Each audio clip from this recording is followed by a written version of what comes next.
아멘. 주 예수여, 주님께서 성경에 정해놓은 대로 큰 날의 참 안식, 그 큰 안식에 들어가신 주님의 장사를 지금 요한복음 19장 말미 말씀을 나누고 있는데, 우리가 속세에 살면서 왜 안식이 없고 그 마음에 쉼이 없는지를 잘 생각해보고, 주님께서 우리에게 당신의 안식을 주시기 위해서 오늘 또 말씀으로 찾아오셔서 형제 자매님들의 삶 가운데 완전한 쉼을 주는 축복이 임하는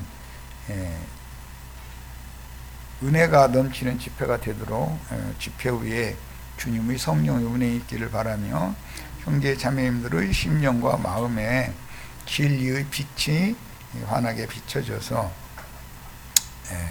이생 너머의 안식이라는 것이 무엇을 의미하는 것인지, 우리가 이생에서 무엇을 위해서 사는지, 실제는 이생 너머의 안식에 들어가는 걸 목적으로 우리가 이 생을 사는 건데, 오늘 이생에서 우리가 6월절 큰 안식의 준비일에 무엇을 준비하며 사는지 잘 깨달을 수 있도록 은혜의 영 역사하시기를 주의 이름으로 기도합니다. 아멘. 엊그제 해드렸던 요한복음 19장 38절에서 42절 강의 말씀을 오늘 추가 말씀을 4페이지를 더 해드렸는데, 오늘 해드린 말씀을 엊그제 해드린 말씀 앞에다가 이게 철해 놓으시고 연결되는 부분이 어느 부분인지를 잘 찾아보시길 바랍니다. 오늘 마띠아라는 용어까지 4페이지 해드렸죠. 마띠아라는 용어 다음에 계시록 6장 9절로 11절로 이어지잖아요. 지난번 해드린 1페이지 하단에, 그러니까 4페이지가 더해진 거예요. 그러니까 자료가. 자, 오늘 나누고자 하는 말씀은 요한복음 19장 38절로 42절, 십자가에서 저주를 다 담당하신 예수의 시체를 아리마대 사람 요셉이 빌라도에게 달라고 요구해서 가져갔고, 니고데모가 모략과 침향 섞은 것을 가지고 와서 유대인의 장례법대로 예수의 시체에 그 향품을 바르고 세마포로 쌌다. 즉 수의 옷을 입혀서 바위에 판 아무도 장사한 일이 없는 새 무덤에 장사한 내용입니다. 이런 내용들은 교계가 잘 가르치지 않기 때문에, 교계에서는 십자가에 달린 예수, 우리를 위하여 고난당하신 예수에 대해서는 뭐 많이 전하고 있지만, 그 예수가 참 안식, 큰 안식, 무교절, 절기의 안식을 준비하는 날 죽은 것이고, 준비가 됐으면 당연히 안식에 들어가야 되는 거니까 이제. 근데 안식에 들어가는 거에 대해서는 교계에서는 그 누구도 난 지금까지 설교하는 소리를 들어본 적이 없습니다. 이게 십자가가 기독교계의 복음의 전체라고 뭐 그렇게 생각을 하겠죠. 그런데 사실은 십자가는 복음의 시작이고, 6월절이라고 하는 것은 무교절의 준비일이기 때문에, 뭘 준비하는가? 죽음이라는 것은 영원한 안식을 준비하는 것인 것인데, 목적은 안식에 들어가는 것이 목적인데, 십자가에 예수 함께 죽어야 된다는 것은 굉장히 강조해요. 그런데 이제 그런 걸 가르치는 사람들 이렇게 들어보면 말은 그럴싸한데 그 사람 꼬장꼬장해 아주. 이게 말은 그럴싸하게 십자가의 도를 교리로 가르치는 거죠. 그런 사람한테 조금 거슬리는 얘기를 귀에다 몇 마디 이렇게 들려줬다가는 막 얼굴 색이 변하고 막 핏대가 막 이렇게 막 돋아나오고 막 이마도 그러고 막 목줄기에도 그러고 이게 돋아나오죠. 그러면 그 죽은 사람이 안 죽은 사람이요? 남 보고는 죽으라고 하는데 본인은 죽는 게 뭔지도 모르는 사람이지 지금. 그런 사람들이 목회를 하고 있는 거다 지금 현실적으로. 진짜로 죽었으면 시체는 무디하죠.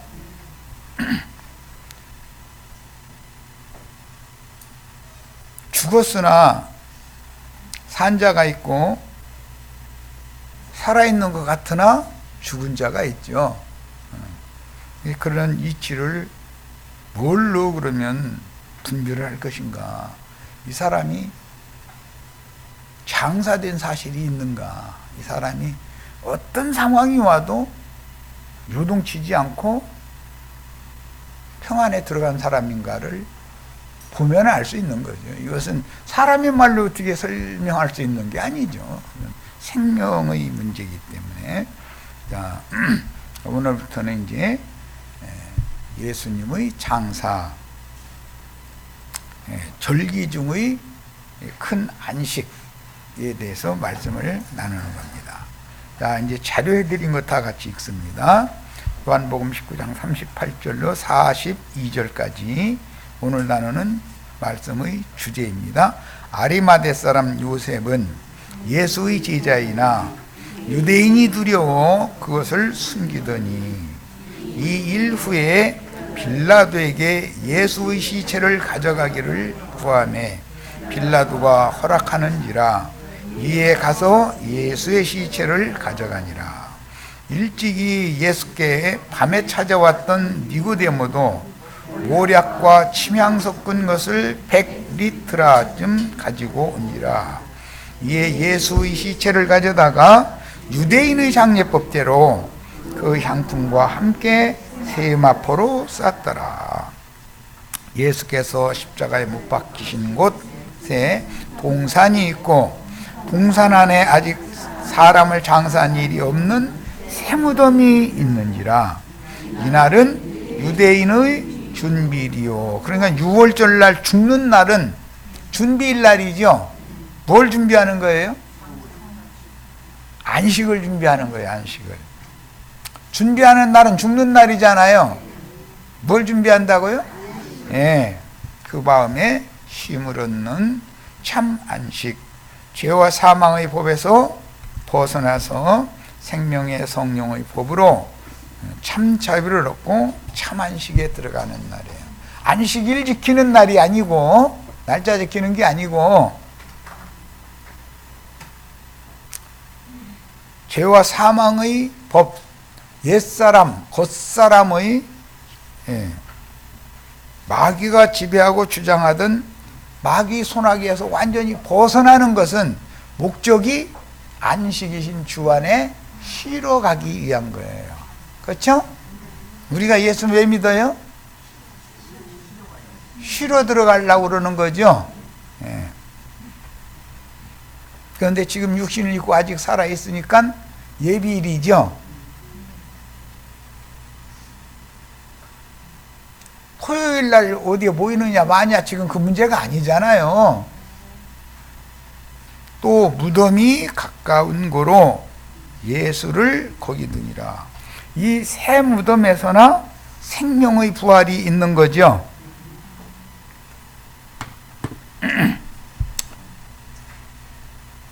자, 마태복음 예수님의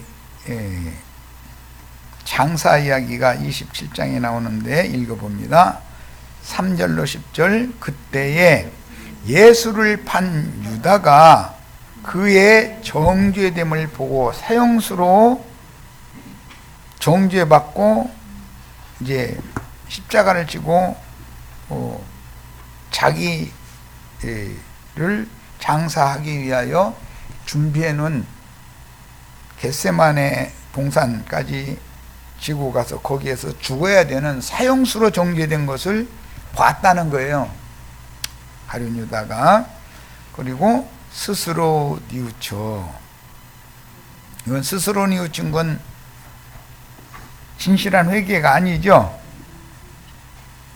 우리도 뭐 잘못한 것이 있으면은 양심의 가책을 받아서 스스로 뉘우치죠.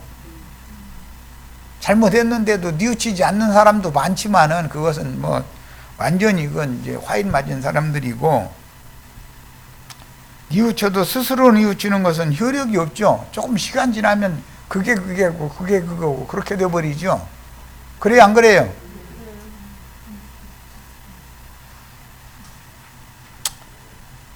베드로도 뉘우쳤고 가룟 유다도 뉘우쳤는데, 베드로의 뉘우침은 받아주심이 되었고 가룟 유다의 뉘우침은 받아주시지 않았다는 것을 지금 의도적으로 성경이 대비하고 있는 걸 잘 생각하셔야 돼요.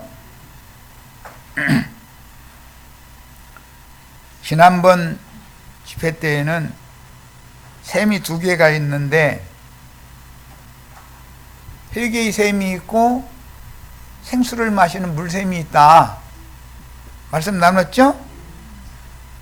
자, 그 은 30을 대제사장들과 장로들에게 도로 갖다 주며 이르되, 인간적으로 바른 사람이죠.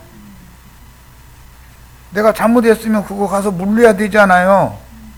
그러니까 가룟 유다가 베드로보다 더 천연적인 사람으로 보면 글러먹은 게 아니라, 가룟 유다가 베드로보다도 천연적인 양심은 더 깨끗한 사람이다 이 말이잖아요. 복음 전하면 다 모든 인간들 다 양심이 글러먹었다 그러고 다 내 양심만 같아야 된다 그러면 그 사람이 구원받기 참 어려운 사람이죠. 장로들에게 도로 갖다 주며 이르되, 내가 무죄한 피를 팔고 죄를 범하였도다.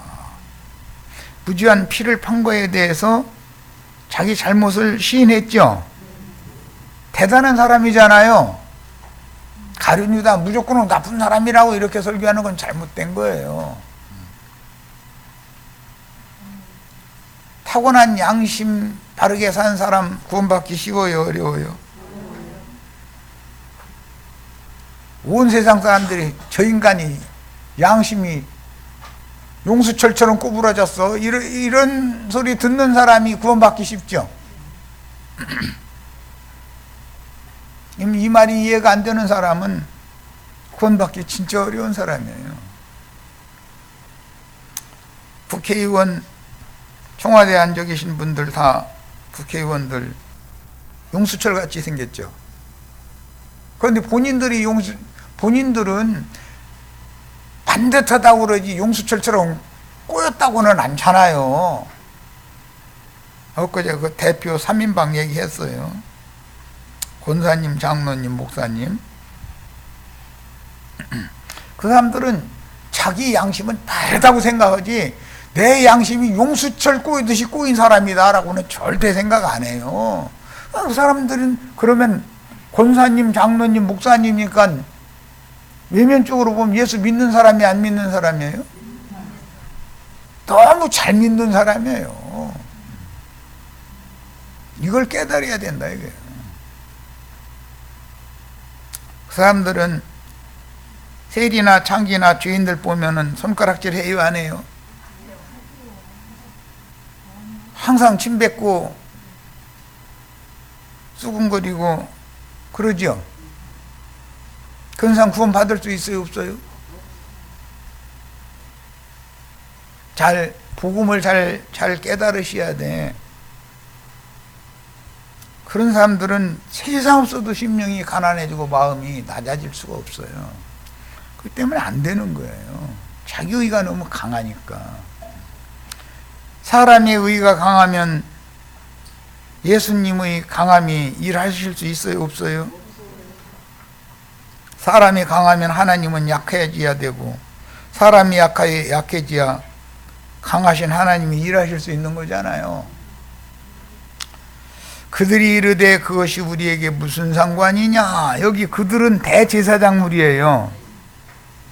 그러니까 율법 대제사장무리는 물러준다, 물러주지 못한다. 자기네들이 권리주장이나 하려고 그러고 11조 헌물이나 받아먹는 거나 눈이 벌겋게 그것만 생각하고 있지, 가룟 유다가 이렇게 뉘우쳐가면서 은 30이고 내가 받은 거 잘못 받았으니까 도로 받으라고, 나 물르러 왔다고. 그럼 그거 받아줘요, 안 받아줘요? 뭔 말인지를 잘 아셔야 돼요.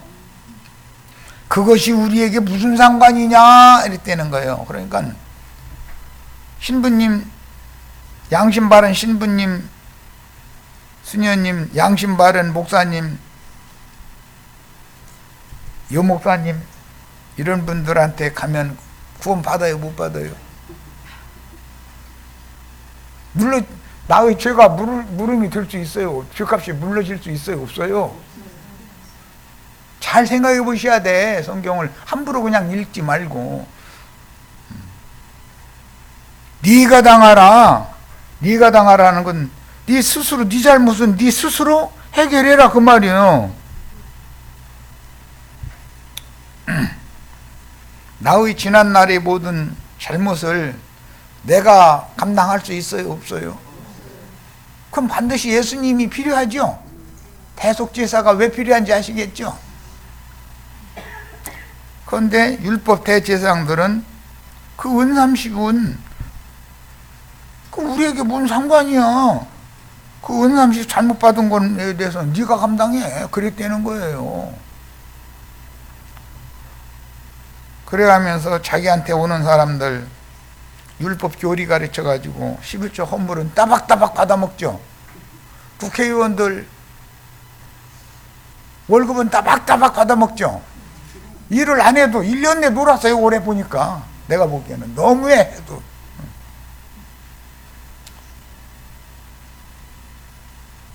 그렇고서도 월급은 따박따박 받아먹죠. 유다가 은을 성수에 던져놓고, 이것은 대제사장들이 안 받아주니까 유다가 성수에 은을 던져놓고 물러가서, 성수에 던져넣었다라는 것은 돈꾀에다가 넣었다 그 말이에요. 율법 성전의 돈꾀에다 던져 넣은 거예요. 그리고 물러가서 스스로 목매어서 죽었다 그랬어요. 스스로가 계속 나오죠. 스스로 뉘우쳤다, 네가 당하라 할 때 그 네가 스스로 당하라 그 말이고, 죽는 것도 스스로 죽었어요. 가책이 너무 심하니까 견디들 못하는 거예요. 그러니까 목매달아서 자살을 했어요. 그런데 사도행전 1장에 보면은 목매어서 자살했다고 돼 있어요. 곤두박질 쳐서 배가 터져가지고 창자가 다 흘러나와서 죽었다고 돼 있어요. 그거 보니까 똑같은 죽음인데 영적 해석에 들어가면 달리 해석되는 걸 알 수 있죠.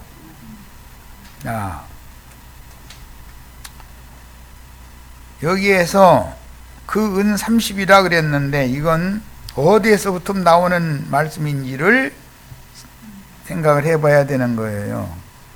창세기 37장에 요셉을 팔았죠. 형제들이 요셉의 몸값, 원래 몸값은 얼마였어요? 은 20세겔이었죠. 보디바라의 집에 갔다 종으로 장사꾼이 팔아넘길 때는 은 10을 보태야죠. 가나안 땅에서 애굽에까지 요셉을 끌고 가는데 먹여야 되고 입혀야 되고 뭐 하는 거, 자본 들었는데 뭐 이득 안 나오면 뭐 하려고 데리고 가겠어요? 그러니까 20 주고 사가지고 10은 남긴 거죠. 자, 그게 은 30이 이렇게 정해지는 거예요. 모든 것은 창세기 시작의 말씀에 기인돼서 점진적으로 확대 해석되어지고 적용을 하는 거단 말이에요. 영적 해석을 할 때는. 자, 그 은 30세겔은 창세기 37장 28절로 36절에서 보디발의 종으로 형제들에 의해서 팔렸죠. 처음에는 장사꾼한테 미디안 상고에게 팔아넘겼잖아요. 은 20에. 상고들은 요셉을 끌고 가서 종으로 은 10을 남기고 보디발의 집 종으로 팔아넘겼어요. 이게 요셉의 몸값이었다. 여기에서 기인된 거다. 예수의 몸값이 정해지는 거죠. 이게 훗날 율법에 의하면 받는 버릇이 있는 소에게 바쳐 죽인 남종의 몸값은 30이에요. 여종의 몸값은 20이고, 출애굽기에 나오는 말씀인데, 출애굽기 21장 율법에 의하면 습관적으로 사람을 보면 받는 힘센 소가 있죠. 자, 거기 가서 찾아서 읽어보고 오겠습니다. 출애굽기 21장 율법을 봅니다. 28절부터네. 우리는 성경을 창세기에는 뭐 다 알으니까 내가 안 읽은 거예요. 시간 많이 가니까. 출애굽기 21장 28절 21장 28절 이하에서 읽습니다. 소가 남자나 여자를 받아서 죽이면 그 소는 반드시 돌로 쳐서 죽일 것이요. 예수님을 받아 죽인 소로 상징된 황소들은 유대교 대제사장물이죠. 그들은 사람 보면 받는 버릇이 있죠. 뭔 말인지 아시겠어요, 이제? 받는 버릇이 있는 소라고 그랬는데, 소는 종을 말하는 거예요. 일꾼이다, 이 말이에요. 근데, 습관적으로 사람 보면 받는 버릇이 있어. 하나님의 종을 자처해가면서 힘은 세 또 황소니까 사람 보면 들이받는 버르쟁이가 있어. 그 소는 도살장으로 보내야 되는데 안 보내고 오히려 권세를 맡기죠. 그 소에게. 그러면 그 권세는 남종과 여종 눈에 띄는 대로 그냥 가서 불러 받아버려. 그게 예수님과 제자들을 박해한 유대교 지도자들을 상징하는 거예요. 뭘로 받아요? 뿌리라는 것은 능력이죠. 율법의 권능의 지팡이로 상징이 되는데 제단 뿔로 상징이 됐어요. 그 뿔로 들 받는 거예요. 천지사방 아무데나 그냥 갖다 그냥 들 받아버려. 자, 남자나 여자를 받아 소가 죽이면 그 소는 반드시 돌로 쳐서 죽일 것이요. 그 고기는 먹지 말 것이며, 유명한 신부님, 목사님 가르치는 말씀 받아들이면 돼야 안 돼요? 그 고기 먹어야 돼요? 먹지 말아야 돼요? 예수의 살과 피를 먹고 마셔야죠. 바쳐 죽은 종의 살과 피를 먹고 마셔야지 받아 죽인 힘센 황소의 살과 피를 먹고 마시면 안 된다 이거예요. 율법이요 이게.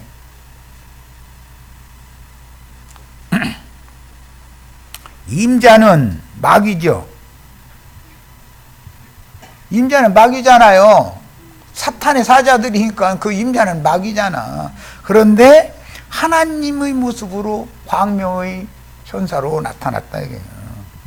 그 임자는 형벌을 면하려니와 소가 본래 받는 버릇이 있고 그 임자는 그로 말미암아 경고를 받았으되 단속하지 아니하여. 율법 하나님이죠. 임자가 율법 하나님이잖아요. 그 율법 말씀 가지고서 받고 들 받는 거잖아요, 소가. 선악을 알게 하는 나무 실과라는 것도 말씀이잖아요. 그런데 그 말씀은 죽이는 말씀이잖아요. 받아 죽이는 말씀. 하나님이잖아요. 말씀 하나님, 율법 하나님. 율법은 선한 것이죠. 법이 잘못된 게 아니죠. 그 법을 해석하는데 땅의 일로 해석을 할 거냐 하늘의 일로 해석할 거냐에 따라서 법이 완전히 바뀐다 이거예요. 법이.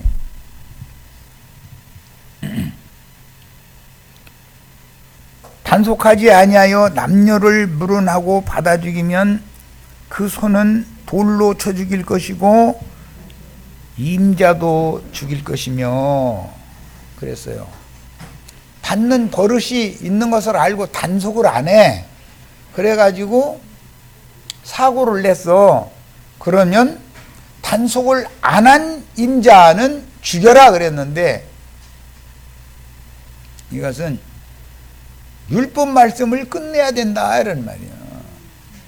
율법 하나님은 끝내야 된다.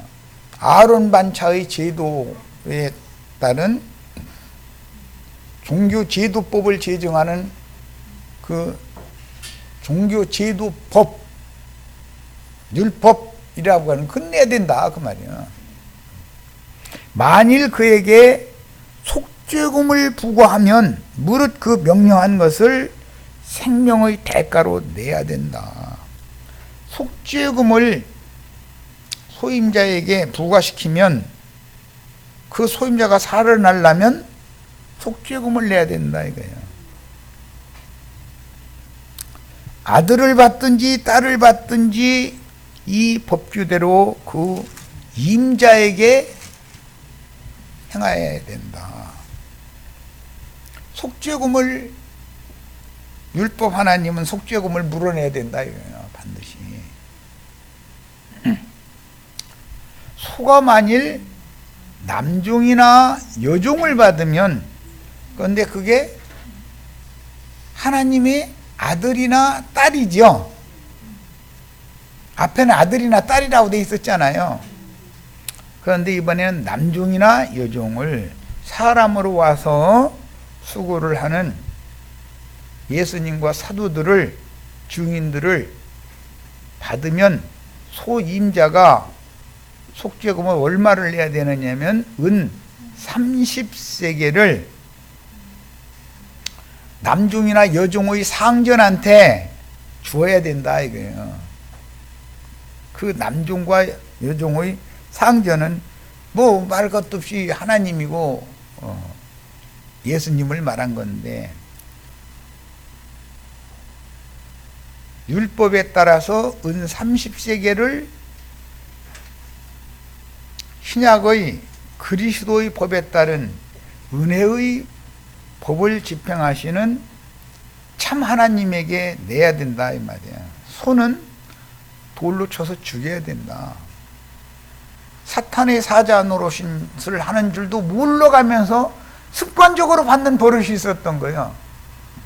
강대상에서 뿔로 받는 거 많이 당해보셨죠? 11조와 헌물 안 내면 미워하지요. 괜히 미워하고 뿔로 받아서 그냥 쫓아내버려.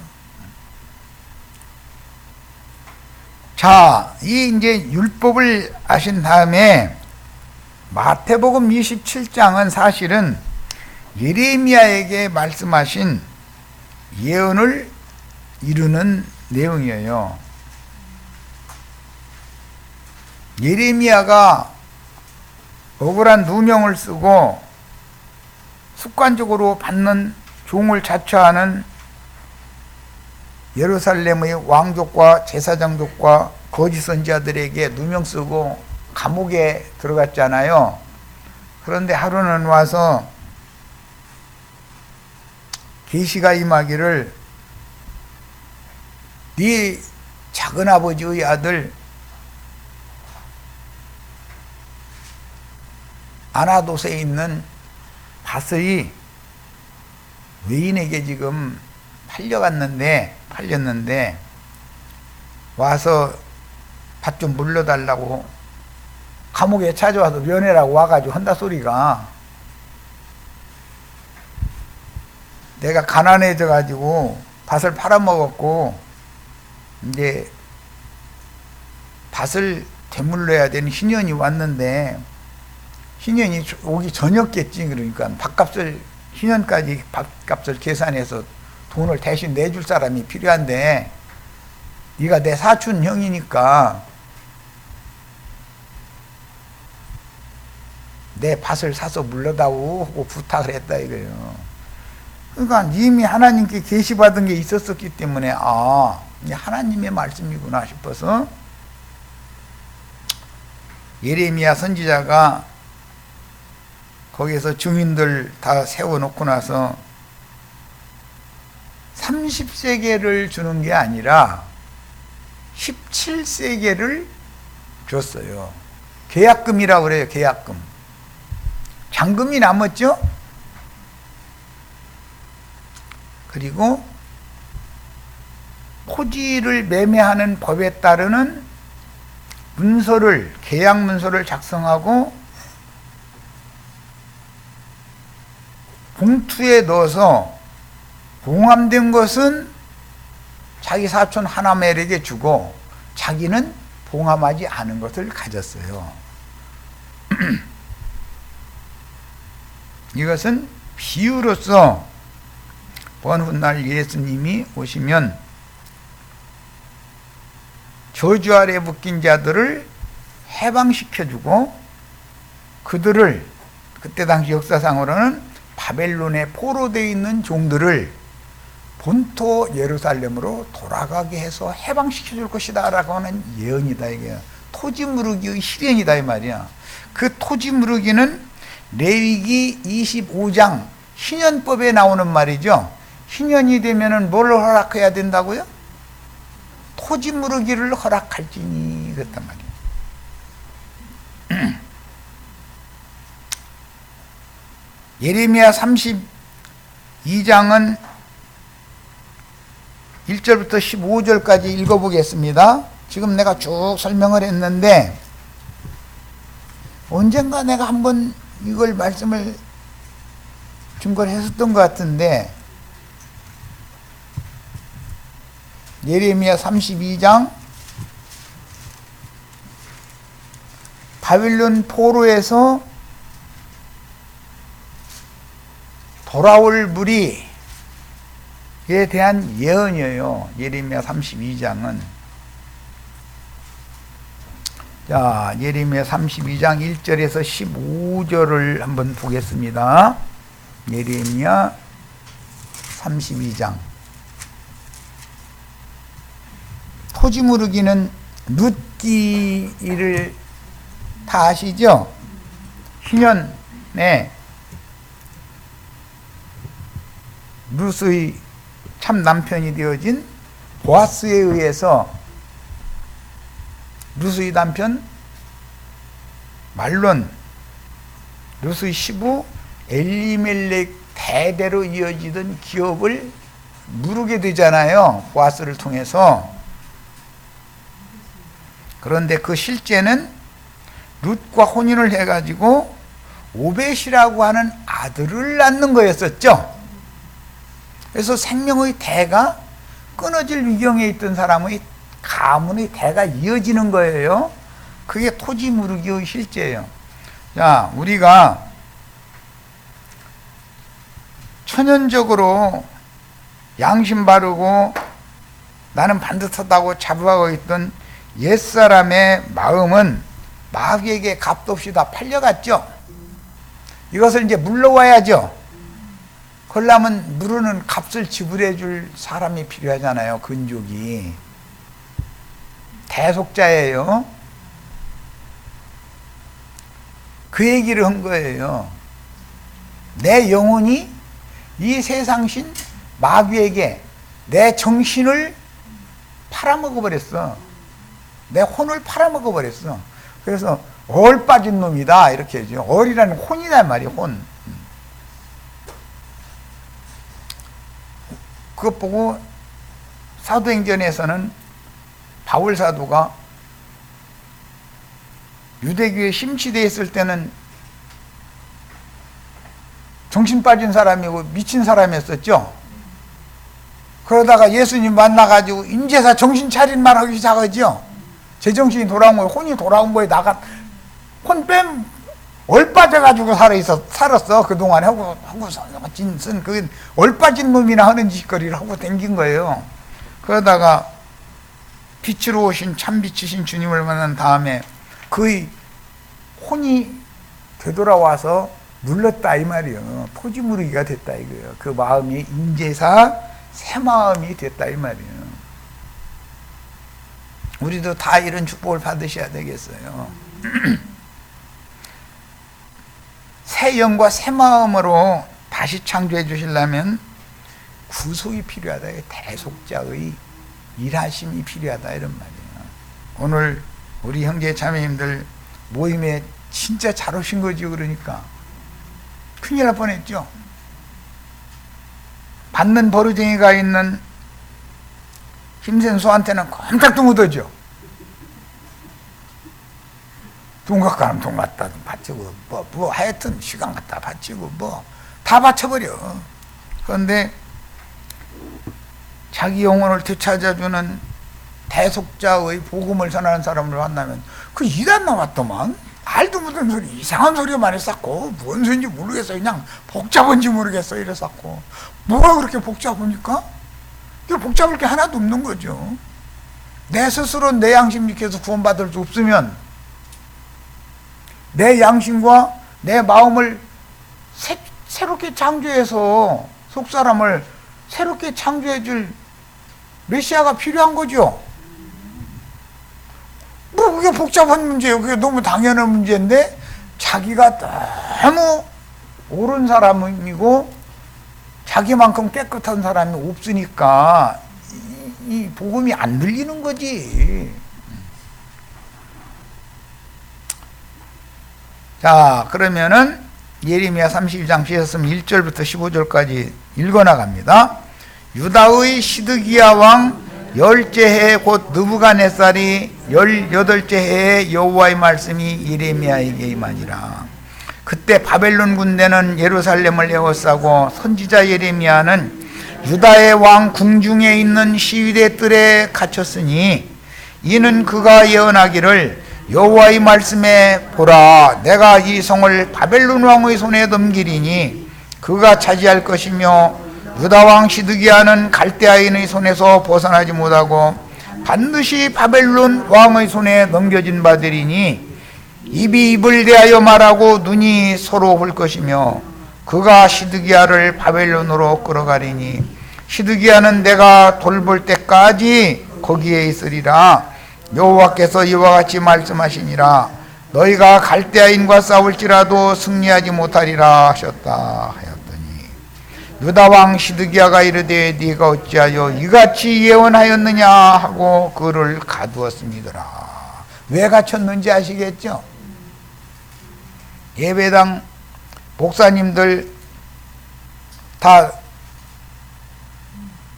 눈 뽑아버리고 목사님들 아들 열 낳습니까? 10명 다 쳐 죽여버릴 겁니다. 그러면은 이 쳐 죽이려면 어디 와서 감히 목사를 이렇게 비판해 이러죠? 음녀의 7 머리들이 땅의 7 왕족들이라잖아요.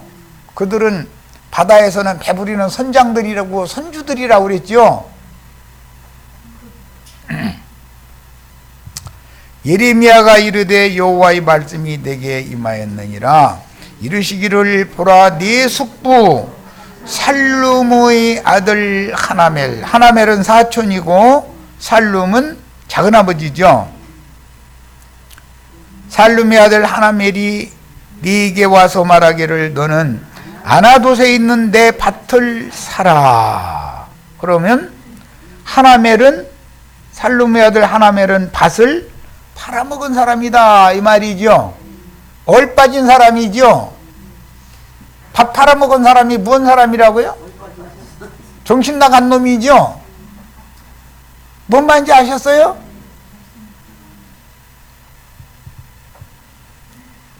혼이 이 세상 신에게 팔아넘겨 버렸다 이거예요. 이 세상 임금 마귀는 인간들이 혼을 자기 것으로 취하는 재주가 있어. 재주는 뭐 여러 가지죠. 뭐 첫째는 돈이고 뭐 그다음에는 뭐 여자도 그렇고 뭐 여러 가지가 있어요. 어쨌든 여러 가지 세상과 세상에 있는 것들을 가지고 낚싯줄이 낚시 바늘에다가 미끼로 해서 딱 끼워가지고서는 그것도 또 왔다 갔다 하게 눈앞에 가지고 이러고 보이게 만들어 이놈의 거. 아이고 저거 물으면 나 죽어. 알고도 가서 물지요. 몰라서 대부분 그냥 아이고 배고픈데 잘 됐다고서 덥석 무는 경우도 있지만 알아도 그냥은 못 지나가. 미끼만 따먹겠다고 한번 해보는 거지 뭐. 그러다가 미끼만 처음에는 따먹게 해주죠. 두 번째 되면은 미끼 또 따먹게 놔둬요. 그때 낚아채버려요. 처음부터 낚아채면은 무서워서 근처에 안 가니까 따먹게 놔두는 거예요. 그 다음에 미끼를 다시 해가지고 또 해주면 아까 안전했으니까 이번에는 아까는 조심해서 했는데 이번에는 덥석 물어버려. 그러면 낚아채는 거예요. 마귀가 사람 낚아채는 데는 훨씬 지혜롭죠. 처음부터 낚아채면은 그 사람 거기서 낚시질 100마리도 한 마리도 못 잡어. 미끼 따먹게 놔두었다가 이제는 안심하고 콱 갖다 물을 때 그때 낚아채는 거지. 그게 낚시꾼이죠. 나도 할 줄은 모르지만 우리 저기 저 낚시가게 한 자매도 왔는데 나는 낚시가기는 안 해봤지만 세상 이치를 보면 안다 이거요. 자 이제 더 읽어나가겠습니다. 내 밭을 사라. 이 기업을 물을 권리가 내게 있느니라 하리라 하시더니, 이건 영감이 이미 이렇게 임했죠. 감옥에 그렇게 하나님의 말씀이 선지자에게 임하더니 여호와의 말씀과 같이 나의 숙부의 아들 하나멜이 시위대 뜰 안 나에게 와서, 감옥에 갇힌 사촌 형 면회라고 와가지고 한다 소리가, 이르되 청하노니 너는 베냐민 땅 아나돗에 있는 나의 밭을 사라. 기업의 상속권이 내게 있고 물을 권리가 내게 있으니, 이 말씀은 민수기 37장에서 인용하는 말이에요. 민수기 37장은 딸만 난 어떤 사람 있죠? 이름이 누구예요? 예? 슬로브 아시죠? 예.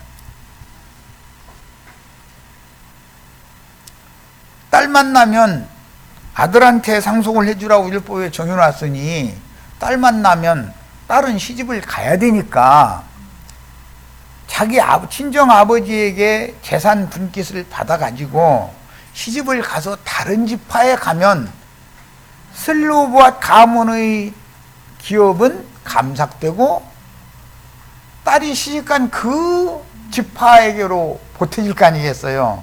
그럼 한 지파가 골이 나게 되겠죠. 그래서 딸만 난 집안의 딸은 같은 지파 사람한테만 혼인을 하도록 정해져 있죠.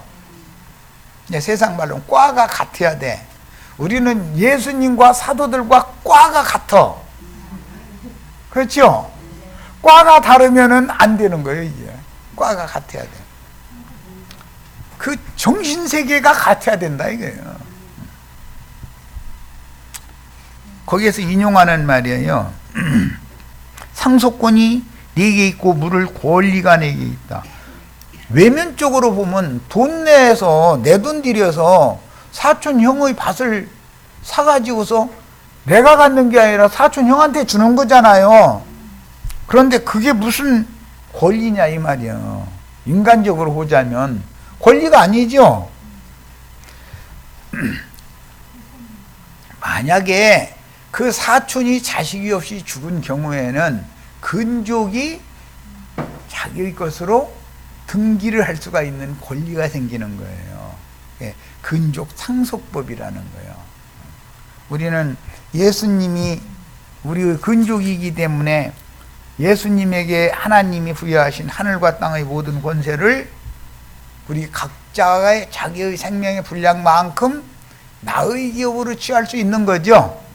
이게 상속권이라는 거예요. 내가 이것이 여호와의 말씀인 줄 알았으므로 내 숙부의 아들 하나멜이 아나돗에 있는 밭을 사는데 은 17세겔을 달아주되 증서를 써서 인봉하고 증인을 세우고 은을 저울에 달아주고 몇 세겔을? 17세겔을. 원래 밭값은 얼마를 줘야 되는데 30세겔을 줘야 되는 거예요.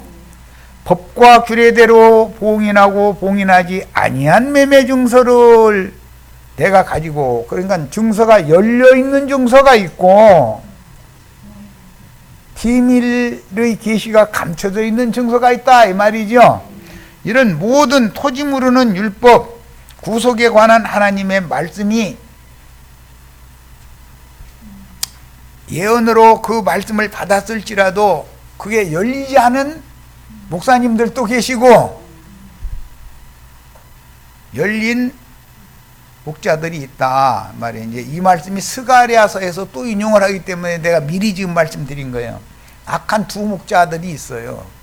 악한 목자들이 있고 가련한 불쌍한 양을 먹이는 참 목자들이 있어요.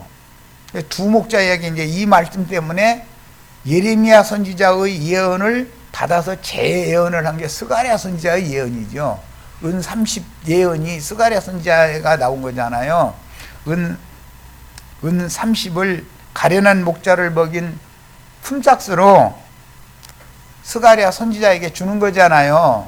스가랴 선지자는 그것을 토기장이의 밭값으로 던져버리잖아요. 그게 스가랴서의 예언이 된 말이죠. 이 말씀이 오늘 우리가 읽은 마태복음 27장 말씀이단 말이에요. 성경을 창세기부터 그냥 계시록까지 흘러가는 성경을 전체를 다 알아야 돼. 그래서 자, 일단 더 읽겠습니다. 법과 규례대로 봉인하고 봉인하지 아니한 매매 증서는 내가 가지고 나의 숙부의 아들 하나멜과 매매 증서의 인친 증인 앞과 시위의 뜰에 앉아 있는 유다 모든 사람 앞에서 그 매매 증서를 마세야의 손자 네리야의 아들인 바룩은 예레미야의 예언과 계시를 글로 써서 남긴 사람이죠. 바룩에게 붙이며 그들의 앞에서 바룩에게 명령하여 이르되 만군의 여호와 이스라엘의 하나님께서 이와 같이 말씀하시기를 너는 이 증서 곧 인봉하고 인봉하지 않은 매매 증서를, 하나님의 말씀이 누구에게는 인봉이 되고 누구에게는 열려있는 거예요. 그런데 두 가지 말씀이요. 똑같은 하나님의 말씀인데 선악을 알게 하는 나무가 될 수 있고 나무 실과가 될 수 있고, 똑같은 하나님 말씀인데 생명나무 실과가 될 수가 있는 거죠. 말씀의 양면성인 거예요. 만군의 여호와 이스라엘 하나님께서 이와 같이 말씀하시기를 너는 이 증서 곧 인봉하고 인봉하지 않은 매매 증서, 이건 성경책을 말하는 거예요. 이걸 가지고 토기에 담아 오랫동안 보존하게 하라. 이 말씀 때문에 유대교는 대대로 유대교의 랍비들은 성경을 필사해 가지고 토기에 담아 가지고 보관을 하죠. 이게 무슨 뜻인지 아시겠죠? 형제 자매님들의 마음에 인이 쳐져야 된다, 이게 하나님의 말씀이. 그런데 말씀은 딸딸 외워도 열리지 않은 말씀을 외울 수도 있죠.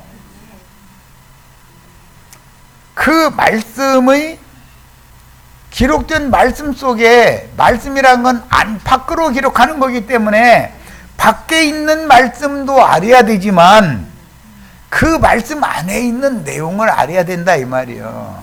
똑같은 말씀이 양면이 있기 때문에 그런 거예요. 그 사람은 열린 말씀을 맡은 종이에요.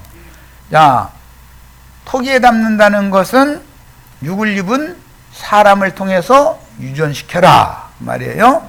만군의 여호와 이스라엘의 하나님께서 이와 같이 말씀하시니라. 사람이 이 땅에서 집과 밭과 포도원을 다시 사게 되리라.